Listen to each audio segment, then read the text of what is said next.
குணம் என்னட்டே இருந்துச்சு.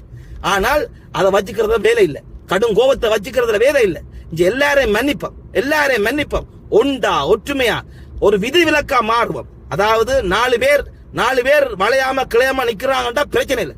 நாங்கள் வளைஞ்சு கொடுத்து கதிரா மாறி அந்த பத்தையும் கட்டி ஒரு கட்டுக்கோப்பான இனமா ஒரு உருவாக்குறதுக்கு தமிழன் என்ற ஒருதன் ஒரு கருவியா இருக்கணும். உதாரணமா இது விதிவிலக்கு தத்துவத்தின் ஒரு சாரம். அதாவது ஒரு 20 தடிய கட்ட வேணுமா இருந்தால் எல்லாம் தடியாவா இருந்துட்டா அந்த தடிகளை கட்ட முடியாது. ஒரு 20 தடியை சேர்த்து வச்சு கட்டுறதுக்கு எல்லாம் தடிகளா இருந்துட்டா அந்த தடிகளை கட்ட முடியாது. அதுல ஒன்று அதுல நார் மாதிரி வாங்கி அந்த கயிறு மாதிரி மாறணும். அப்பத்தான் அந்த 10-15 தடியை கட்டி ஒரு கட்டுக்கோப்பா மாத்த முடியும். சோ இதுதான் தேவை.